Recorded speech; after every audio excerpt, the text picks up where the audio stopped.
Pour bien s'entendre, il faut bien s'écouter. Rendez-vous sur M, la petite radio du Grand Maghreb. Amis auditeurs de Radio M, bonjour. Nous avons le plaisir d'accueillir ce matin Maître Khaled Bourayou, avocat grande figure du barreau algérien. Maître Bourayou, bonjour. Bonjour. Merci d'être avec nous. Nous avons choisi de nous inquiéter avec vous de la situation du droit, de sa dégradation ces derniers mois. Il n'était pas dans un état brillant, notamment dans son application dans les tribunaux.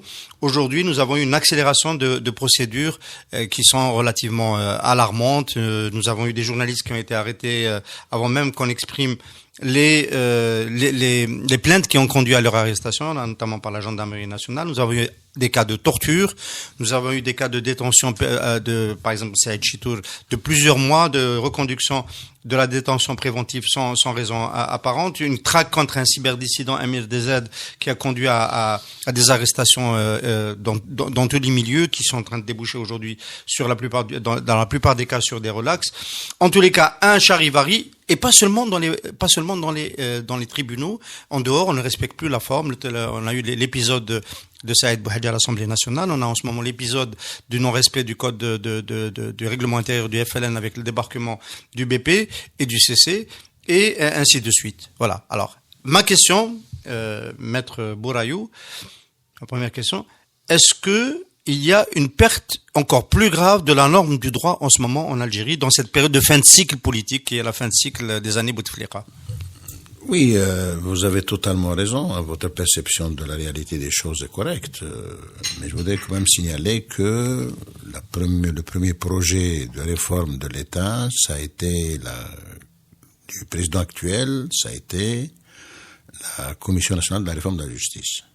On avait considéré à ce moment-là qu'il fallait réformer la justice parce que la justice servait beaucoup plus le pouvoir que l'institution, que la justice doit être une valeur de justice, d'équité, que l'administration de la justice doit être sereine, objectif.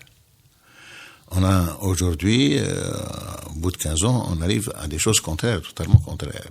La justice est frivole,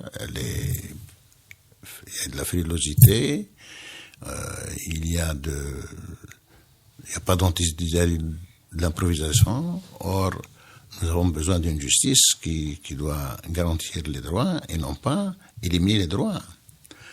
Je prends de la dernière campagne qui a touché des journalistes et des artistes. C'est dramatique.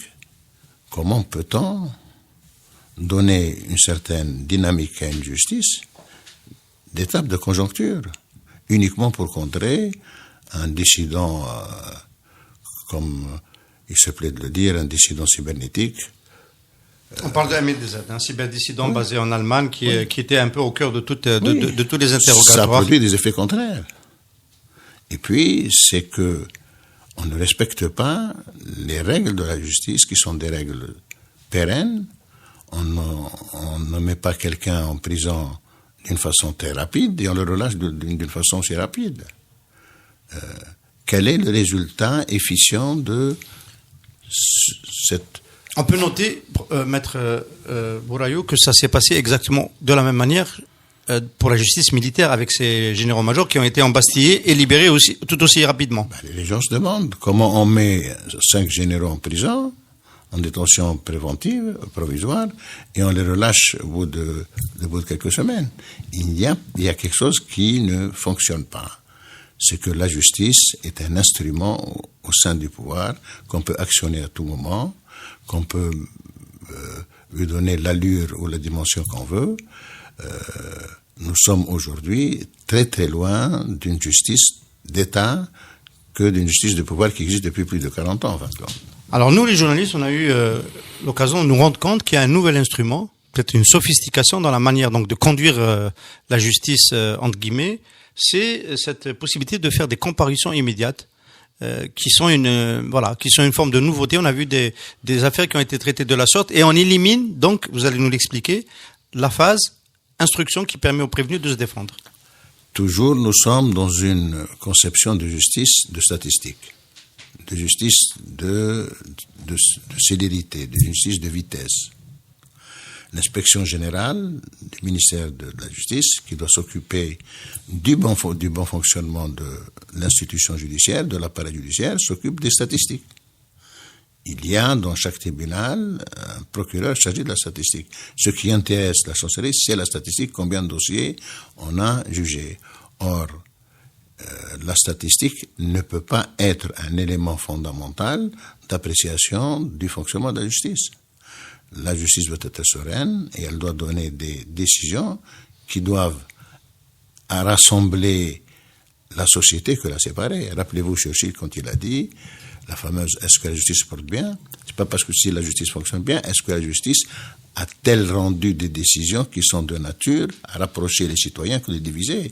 Parce que n'oubliez pas que le seul secteur où les gens sont en adversité, c'est dans la justice. C'est deux partenaires qui sont adversaires. La justice se doit de les réconcilier ou de leur donner une solution qui puisse les satisfaire les deux. En rendant des jugements justes. La comparution immédiate, vous pouvez nous l'expliquer, c'est quoi exactement? La comparution immédiate, c'est quoi? C'est toute personne mise en cause qui passe par la garde à vue et qui est présentée au procureur et qui le transmet au juge qui doit décider lui-même de la mise en dépôt, de la détention provisoire ou non. C'est une procédure qui est totalement anticonstitutionnelle. Pourquoi? Parce que le seul document, c'est le PV de la police. Le PV de la police, selon le code de procédure pénale, a une valeur totalement indicative. Il devient le seul acte de condamnation et le seul acte de preuve contre la mise en cause. Or, nous sommes devant une procédure totalement anticonstitutionnelle et j'ai l'impression que personne ne peut la soulever. Maître Boré, je peux me permettre peut-être d'apporter une réserve. Quand dans la procédure classique, c'est le procureur qui émet le mandat de dépôt. Oui. Donc, si c'est le juge qui le fait, on peut considérer que du point de vue de celui qui est en garde à vue, qui va devenir peut-être un prévenu, c'est peut-être mieux que ce soit un juge, parce que le juge est supposé rendre la justice à charge et à décharge, et donc peut-être ne pas utiliser le mandat de dépôt, alors que le procureur, représentant du ministère public, le ferait plus facilement. En France, nous avons la procédure de comparution immédiate. C'est une juridiction, la juridiction, le tribunal de comparution immédiate. Cela suppose d'abord que le juge jouit d'une liberté, qu'il est indépendant vis-à-vis du procureur, qui peut prendre une décision sans être sanctionné. Ici, nous avons le juge qui est sous l'omnipotence du procureur et qui doit obéir, en fin de compte, à la volonté du pouvoir et du procureur. Il est sous l'omnipotence du juge de siège, quand même. Non. Pas du procureur. Non, c'est le procureur qui est le chef, c'est le procureur qui a un ascendant sur le juge. Donc, le juge a peur de relâcher quelqu'un. Il préfère... Qui a été présenté. Oui, il préfère le mettre en prison, quitte à le libérer. Mais le juge, aujourd'hui, ne peut pas prendre de décision concernant la détention provisoire parce que il est lui-même soumis à l'omnipotence du procureur du ministère public.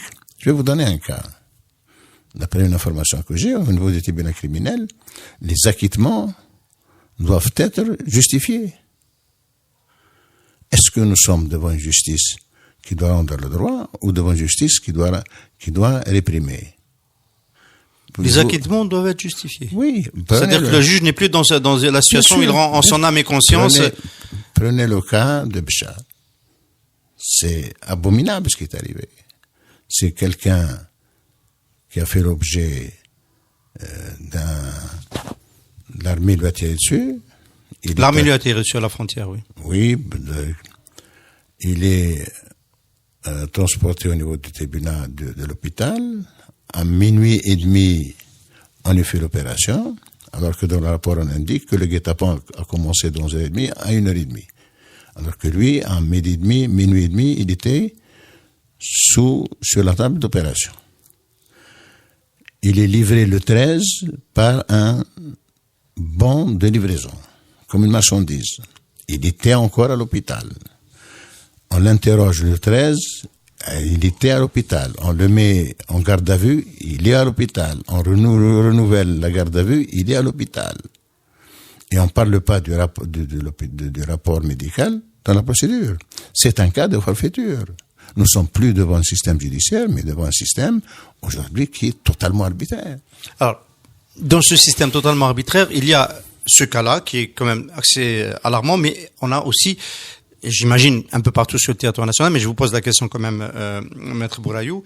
Peut-être, est-ce que vous parliez de réémergence de la torture? On a un journaliste qui dit, il était à votre place la semaine dernière, Adnan Mellah, avoir été torturé à la brigade par un colonel, sur les ordres d'un colonel de la gendarmerie, à la brigade de Bab Jdid, parce qu'on voulait lui faire dire que celui qui lui donnait des informations, c'était le général Bachir Tartak, et qu'il avait refusé de donner cette information-là, confirmer cette source, et il aurait été torturé pour cela. Il y a un rapport le procureur aurait refusé de le retenir, le juge d'instruction pareil.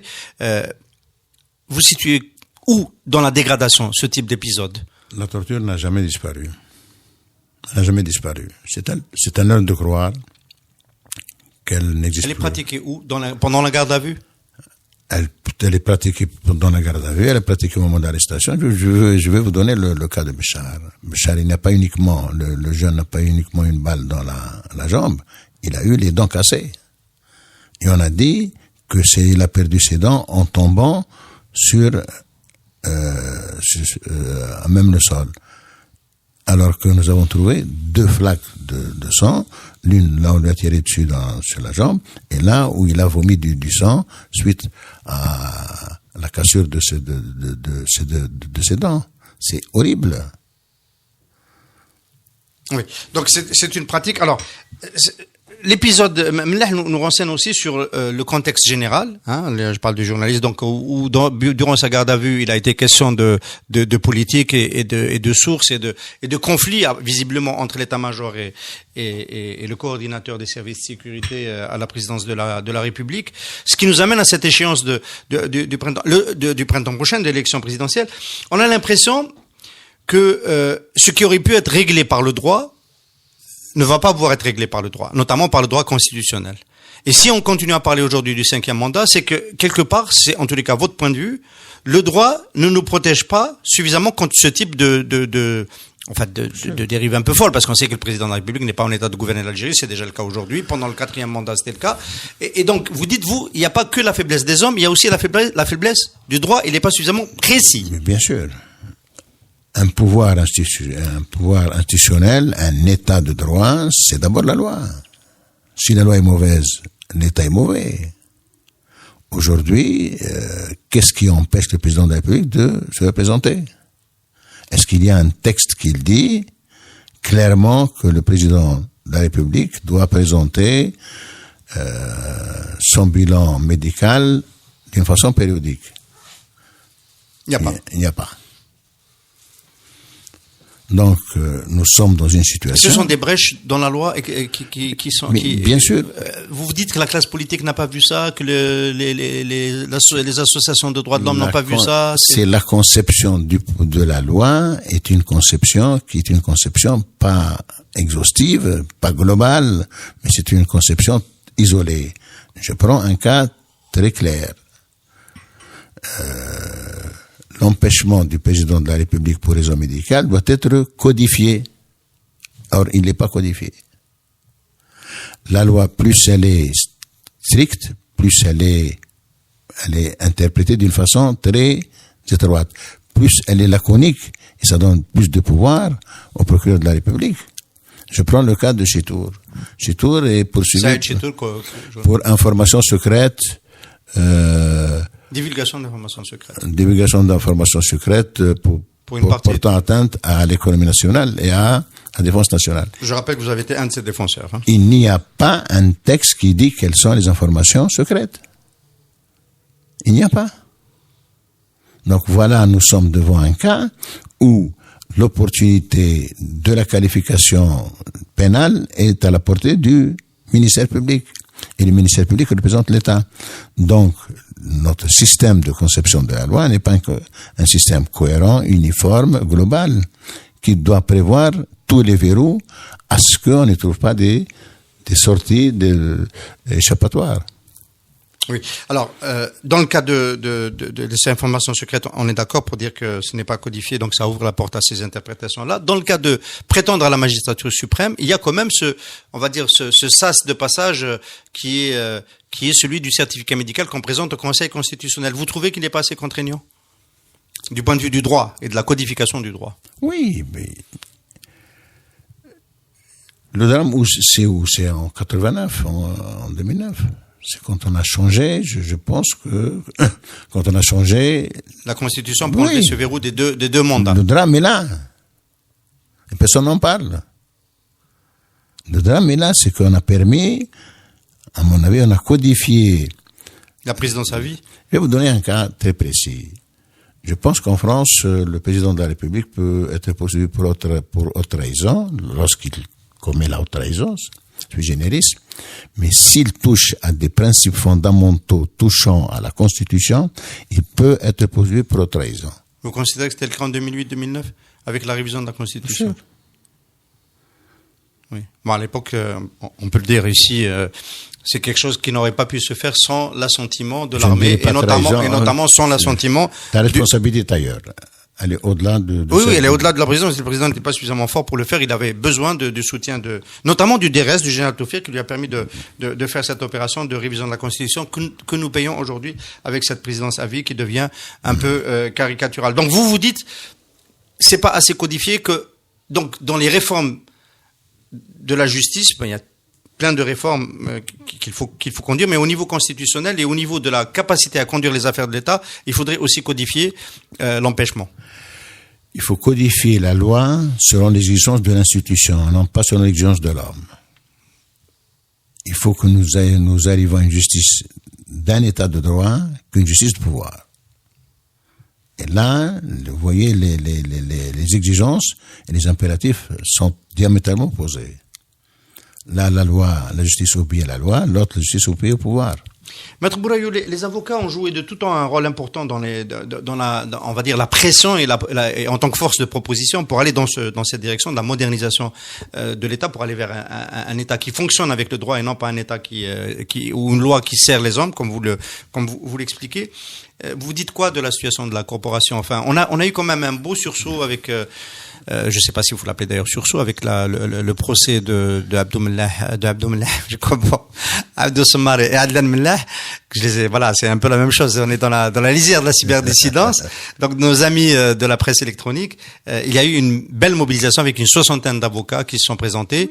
Oui, vous dites, c'est symptomatique d'un moment, ou est-ce qu'on peut compter sur la corporation pour... Ce n'est pas une fonction et un objectif de la corporation des avocats. Je vais vous donner un exemple tout simple.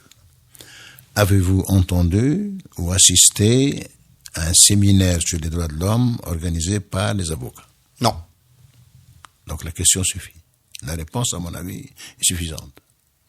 Donc là aussi, il y a une déperdition, il y a une difficulté à... C'est une corporation qui, en dehors des principes fondamentaux qui doivent gouverner la justice, elle n'est pas une force de proposition, elle n'est pas une force, à mon avis, de participation, elle n'est pas une force aujourd'hui d'application de la loi, mais une force où pratiquement l'élection des bâtonniers l'emporte sur d'autres considérations. Et il y a des bâtonniers qui sont en poste. Bouteflika devrait être jaloux. Bien sûr. Bien sûr. Donc, je dis ça parce que quand on voit dans le processus tunisien, la révolution tunisienne, les avocats sont une corporation organisée qui a joué un rôle extrêmement important. Bien sûr. Bien sûr. À côté du GTT. En Tunisie, je crois que les magistrats ont fait grève pour soutenir les avocats. À ce point. À ce point. En Libye, le siège du comité évolutionnaire, c'était dans un tribunal à Benghazi. Donc vous voyez, c'est la symbolique de la défense. Vous déplorez le fait que la coopération ne joue pas ce rôle-là. C'est dû à quoi? C'est beaucoup élargi, il n'y a pas assez de... Premièrement, c'est la conception que l'on veut du droit de la défense.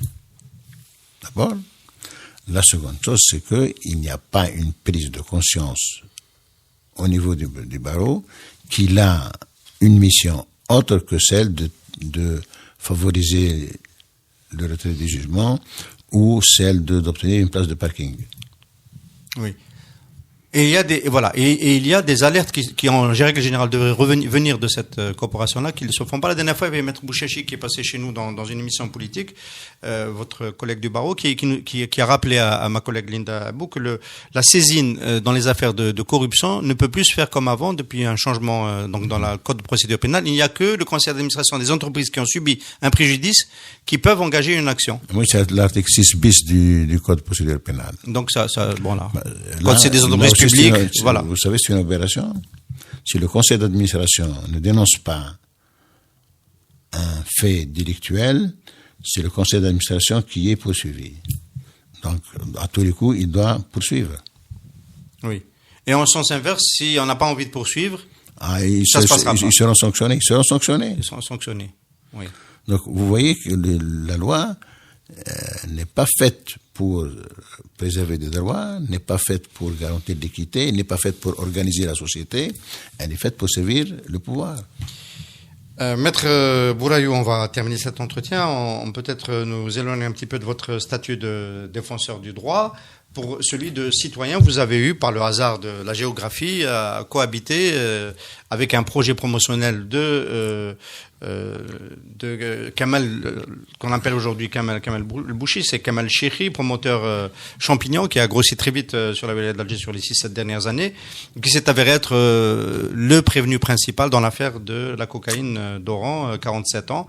Vous habitez à la cité Sorécal d'Alger, vous avez eu un beau matin cette promotion qui a débarqué sur votre parking pour prendre et construire vos jardins, vos parkings, donc colocataires, copropriétaires dans la cité de Sorécal sur les hauteurs d'Alger, et vous avez jamais réussi à stopper ce projet qui était complètement illégal, et maintenant on sait pourquoi. Premièrement, je tiens toujours à vous remercier pour votre soutien. Vous avez été toujours à côté de nous en tant que voisin, en tant que personnalité médiatique en Algérie. Le drame, c'est que le CNIRU a été créé beaucoup plus pour distribuer des morceaux de terre, des parcelles de terre à des personnalités que d'aller s'occuper de l'aménagement de territoire. 2 parcelles de la cité ont été données d'abord à un spéculateur immobilier qui lui-même a pris une partie au nord et une partie au sud. Et les 3000 mètres carrés ont été convoités par des spéculateurs, et vous allez voir que Kamal Chekhi, je ne tire pas sur les ambulances, mais les faits sont là, a constitué une société en pleine procédure de vente aux enchères. Le 9 mai, le 7 juillet, il se retrouve devant le tribunal, seul avec ses frères et son associé, une vente aux enchères, pas publique, mais secrète, pas une vente aux enchères familiale. Il reçoit un terrain qui coûte maintenant 300 milliards. Il la reçoit pour 22 milliards. Mai et juillet 2014 Le 7 juillet 2011. 2011, oui. Et regardez après quel est le sort maintenant de cette bâtisse. Pour les gros œuvres, c'est quasiment terminé. Oui. Mais elle n'est pas finie. Oui, elle n'est pas finie. Elle est au milieu de votre cité. Et ce qui est plus grave, voici un jeune de 47 ans qui arrive à corrompre tout le monde. Tout le monde est corrompu. Des ministres, des premiers ministres, des généraux. C'est pas scandaleux. Donc nous sommes une société qui est beaucoup plus sensible au fait de corruption qu'au fait de la loi. Alors je me rappelle, vous êtes passé sur ce plateau au sujet de cette affaire, vous venez de le rappeler. Vous avez dit il y a une personnalité importante qui protège ce promoteur. C'est pas normal qu'il puisse obtenir toutes ces facilités-là. Hein. Et 2, vous aviez dit il est accompagné par la police. À chaque fois que les grues arrivent, elles sont protégées parce que les jeunes de la cité, évidemment, essayaient de bloquer le chantier. Vous étiez dans votre droit. Pour la police, depuis, on a appris que c'était vénal. L'information qui m'est arrivée qui m'est parvenue par un policier, c'est que à chaque dalle construite, la police reçoit 50 millions. Et il y en a eu des dalles. Oui, il y a eu des dalles. Et parce puis que ce qui m'a peiné le plus, c'est qu'on a détruit 14 sapins, d'où le nom de la société, de la cité, la source sapinière, sans que personne n'en parle. Oui, la direction des forêts, on connaît cela, on connaît sa mobilisation c'est horrible. pour défendre le bâti végétal, le couvert végétal sur Alger, c'est assez terrible. Alors l'autre information que vous avez donnée à l'époque, c'est que cette personne-là bénéficiait d'une protection en haut lieu. Depuis, ça s'est aussi confirmé. Je l'ai dit en 2014. Vous l'avez dit en 2014. Et récemment, j'ai reçu une demande d'interview de Jeune Afrique. J'ai refusé. Je ne tire pas sur les ambulances. En 2014, j'étais seul, il n'y avait personne à côté de moi, sauf vous, bien entendu. Oui. Et depuis, on sait un petit peu comment tout ça a pu se passer. C'est assez déplorable. Encore une fois, ça montre que il faut écouter les lanceurs d'alerte. On était dans un cas précis où il se passait quelque chose de tout à fait anormal. Vous trouvez normal que le Wali d'Alger, Monsieur Zour, ait échappé à la tempête? Parce que c'est quand même pendant son règne sur la wilaya d'Alger que toutes les facilités ont été accordées. Je trouve anormal que le Wali délégué se trouve dehors. Vous les délégués rappelez-vous. Pour quelle partie d'Alger? De Belmondraïs. Rappelez-vous qu'il a signé une autorisation d'extension du chantier sur le parking que Kamel Chikhi a détruit 2 fois. La demande a été faite le 26 décembre, je crois, le 26 novembre. Elle est acceptée le 27. Il a joué un sale jeu au profit de Kamel Chikhi. Et si on veut aujourd'hui combattre la corruption, si en fin de compte tirer toutes les racines qui ont fait que la corruption soit aujourd'hui un système de gouvernance qui inscrit en son sein le système politique est couvert par un système de corruption. Janvier 2007, je me rappelle votre plaidoirie d'une de vos interventions au tribunal de Blida dans le procès Khalifa. Vous avez dit voilà un monsieur qui a acheté toute la République. Vous avez dit qu'avec ses moyens, en fait, on s'était rendu compte durant ce procès qu'il avait corrompu tout le monde. C'était spectaculaire pendant le tribunal. On est un peu dans le même système avec Kamel Chikhi 10 ans plus tard. Oui, 10 ans plus tard, sauf que l'affaire de Khalifa aussi était un scandale. Ce que le document criminalisant l'affaire Khalifa est un faux. On a tendance à l'oublier. Oui. Dans ce pays, comme disait Bachelard, la connaissance c'est la somme des erreurs corrigées. Dans ce pays, on ne corrige pas nos erreurs. Dans ce pays, on ne corrige pas son erreur. Bon, on terminera sur cet aphorisme, Maître Khaled Bouraoui. Merci beaucoup d'avoir été notre invité ce matin. Bien, merci beaucoup.